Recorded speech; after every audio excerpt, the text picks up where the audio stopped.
Hello students, welcome back to this channel. मैं हूं संदीप गुप्ता और आज के इस वीडियो में हम पढ़ने वाले हैं electric force between two dipoles. दो डाइपोल के बीच में कितना फोर्स लगेगा, इस वीडियो में हम ये समझेंगे। ये बहुत ही इंपॉर्टेंट कॉन्सेप्ट है। इस वीडियो को आप स्टार्टिंग से एंड तक देखिए और आपको इसमें, हालांकि इस कॉन्सेप्ट पे बहुत सारे बुक में अलग अलग मिलेंगे आपको डेरिवेशन। मैं आपको बहुत ही सिंपल तरीका जो आपने क्लास 11 में पढ़ा है उसको यूज करके ये प्रोसेस बताने वाला हूं और ये आपको बहुत ही आसानी से समझ में आएगा। ठीक है, तो सबसे पहले आप इस वीडियो में जो मैं कॉन्सेप्ट यूज करूंगा आप उसको देखिए। आपने उसके बारे में पहले पढ़ा है। आप सबसे पहले हम जो कॉन्सेप्ट यूज करेंगे यहाँ पे वो यूज करेंगे F force equal to minus D U by D R. U क्या है? यू है पोटेंशियल एनर्जी। F फोर्स निकालने के लिए हम पोटेंशियल एनर्जी को डिफरेंशिएट करने वाले। अच्छा, तो इसके लिए दूसरा आप क्या यूज करोगे? Potential energy of a dipole. इसका फॉर्मूला आपको मालूम है, माइनस पीई कॉस थीटा, जहां पे P क्या है? डाइपोल मोमेंट है डाइपोल का, और E क्या है? E है इलेक्ट्रिक फील्ड जिसमें हमने डाइपोल को रखा है। तो दो डाइपोल होंगे, एक का डाइपोल मोमेंट होगा और वो दूसरे डाइपोल के फील्ड में होगा। ठीक है, तो ये पीई और एंगल के हिसाब से हम निकालेंगे कॉस थीटा। थीटा क्या है? Theta is the angle between P and E. ठीक है, डायपोल मोमेंट और फील्ड के बीच का एंगल। बस ये दो कॉन्सेप्ट यूज करके हम सबसे पहले क्या निकालेंगे? सबसे पहले हम ई निकालेंगे, उसके बाद ई निकल जाएगा तो फिर पोटेंशियल एनर्जी निकालेंगे और उसको कर देंगे डिफरेंशिएट, तो दो डायपोल के बीच में क्या निकल जाएगा? फोर्स निकल जाएगा। ठीक है, तो स्टार्ट करते हैं। स्टार्ट करने से पहले आपसे रिक्वेस्ट है कि इस चैनल को सब्सक्राइब कर लो, वीडियो को लाइक करो और फ्रेंड के साथ शेयर जरूर करो। ठीक है, देखो अब इस कॉन्सेप्ट में हम यहां पे देखो दो अरेंजमेंट समझते हैं। अरेंजमेंट 1, पहला अरेंजमेंट कैसा है? तो पहला अरेंजमेंट कुछ इस तरह का है कि एक डाइपोल, मान लो आपने एक डाइपोल लिया जिसका डाइपोल मोमेंट P1 है और इसी के एक्सिस के अलोंग एक दूसरा डाइपोल लिया जिसका डाइपोल मोमेंट P2 है। ठीक है, और इन दोनों के बीच का जो डिस्टेंस, अगर मान लो मैंने इसको डाइपोल 1 लिखा, इसको डाइपोल 2 लिखा, तो इन दोनों के सेंटर के बीच का डिस्टेंस कितना है? R। आपको बताना है इन दोनों के बीच में कितना फोर्स लगेगा। तो आप किसी पे भी फोर्स निकाल दो, जितना डायपोल, मान लो P2 पे जो फोर्स लग रहा है वही फोर्स P1 पे लगेगा, क्योंकि कूलम फोर्स क्या होता है? Equal and opposite. तो हम डायपोल 2 पे कितना फोर्स लग रहा है वो निकालते हैं। तो सबसे पहले डायपोल 2 जो है डायपोल 1 के फील्ड में है, और डायपोल 1 का फील्ड किधर है? क्योंकि ये एक्सियल लाइन है और एक्सियल लाइन में फील्ड जो होता है वो डायपोल मोमेंट के ही डायरेक्शन में होता है। तो पहले वाले का डायपोल मोमेंट राइट की तरफ है, तो इसका फील्ड भी किधर होगा? राइट की तरफ। इसको मैं E1 लिखता हूं। मतलब जो सेकेंड डायपोल है वो E1 फील्ड में है। E1 किसका फील्ड है? डायपोल 1 का फील्ड है ना। यानी अब हम देखो इसको डिराइव करते हैं, तो सबसे पहले हमें क्या चाहिए? Electric field. Electric field at 2 due to dipole 1। ये कितना हो जाएगा? क्योंकि एक्सियल लाइन का फॉर्मूला क्या होता है? 2P1 dipole moment divided by 4 pi epsilon nought distance R3। ये फील्ड है 1 का 2 पे। This is the field E1 due to dipole 1, and इसी फील्ड में कौन सा डायपोल है? सेकेंड डायपोल है।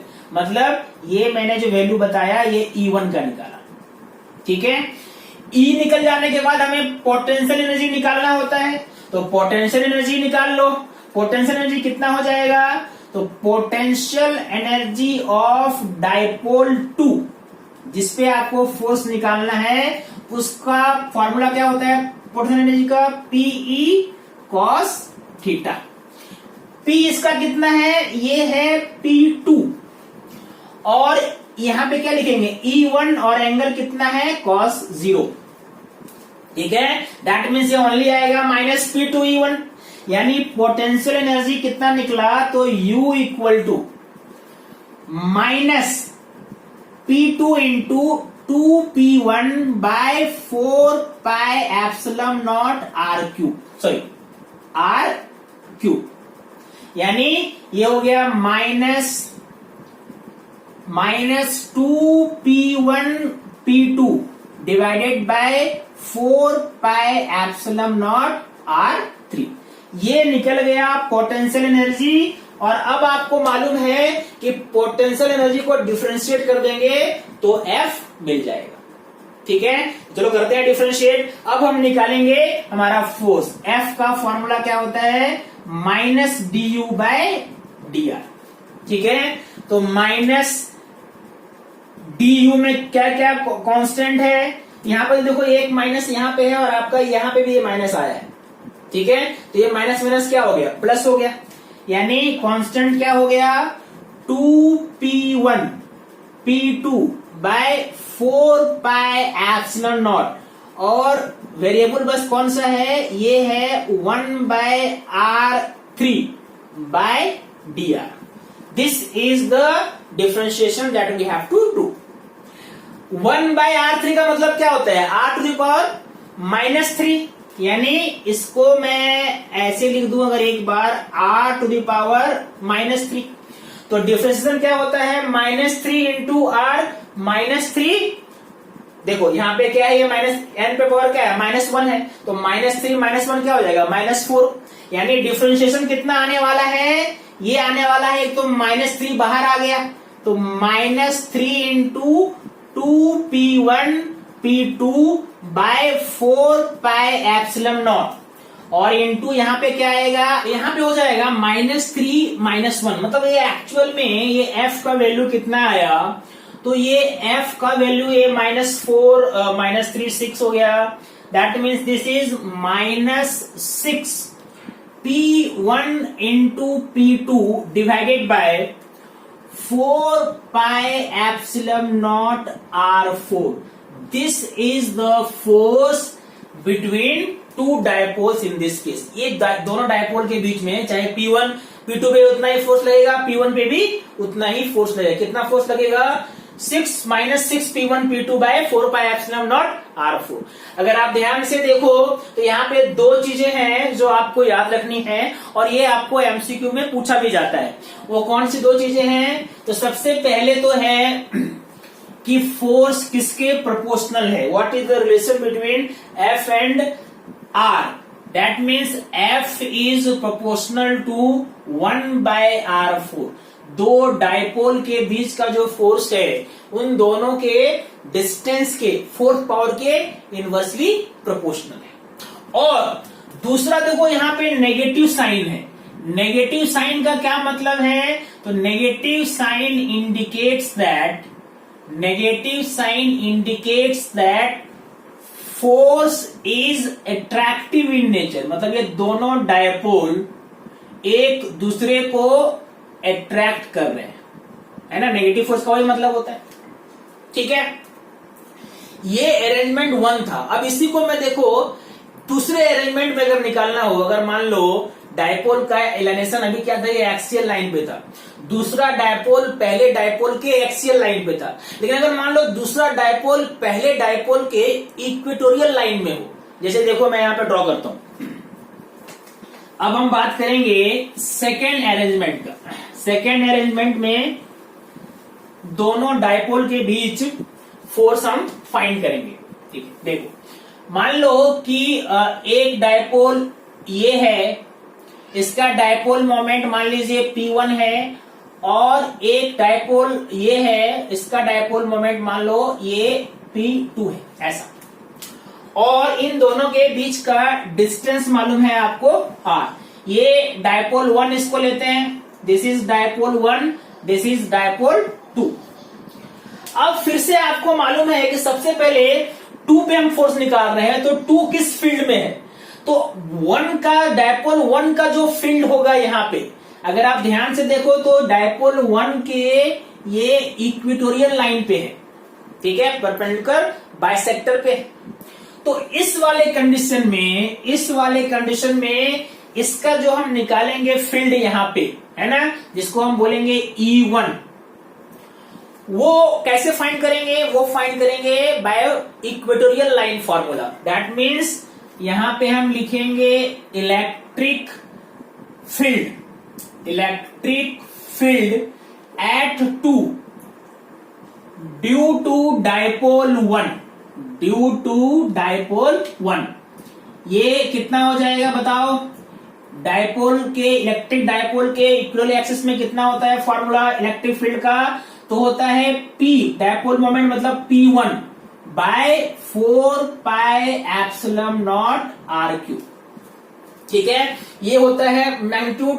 और डायरेक्शन कैसा होता है? तो डायरेक्शन डाइपोल मोमेंट के अपोजिट होता है, मतलब यहां पे इलेक्ट्रिक फील्ड का डायरेक्शन ऊपर की ओर है, क्योंकि डाइपोल मोमेंट P1 के नीचे की ओर है, तो इसका जो फील्ड होगा इक्वेटोरियल एक्सिस पे किधर होगा? ऊपर की ओर होगा।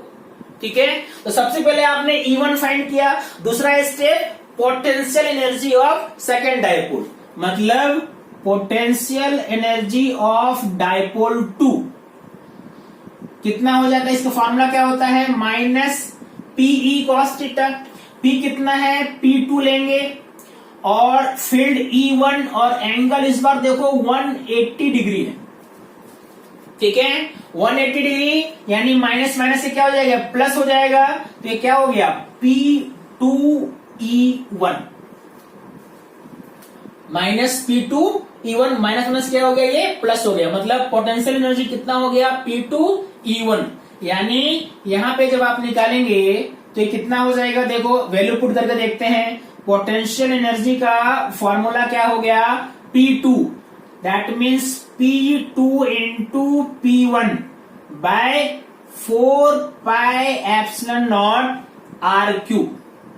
ठीक है, that is P1 P2 by 4 pi epsilon nought R3। ठीक है, this is the potential energy of the second dipole. अब आपको फोर्स निकालने का स्टेप क्या है? इसको करना है डिफरेंशिएट। फोर्स निकालने के लिए क्या यूज करोगे?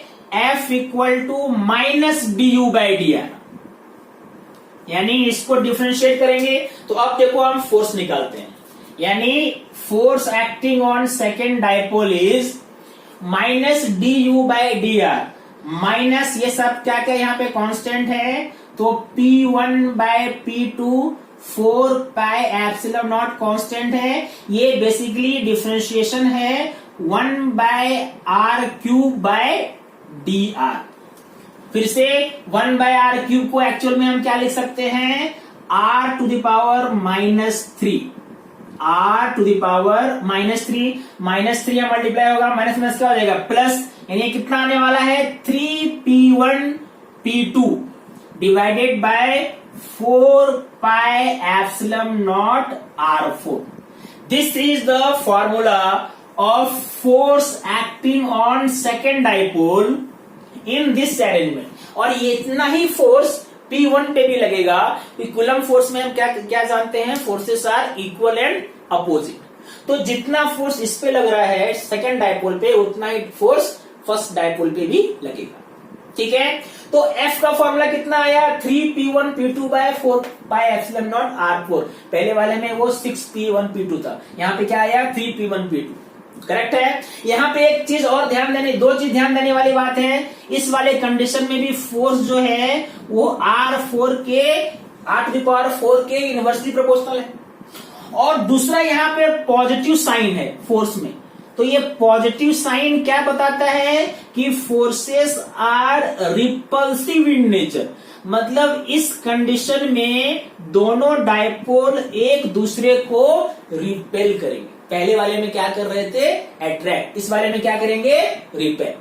ठीक है, तो इस वीडियो में हमने क्या सीखा? कैसे हम दो डाइपोल के बीच इंट्रैक्शन फोर्स निकाल सकते हैं अगर आपको दोनों अरेंजमेंट में कोई भी अरेंजमेंट दिया हुआ है तो।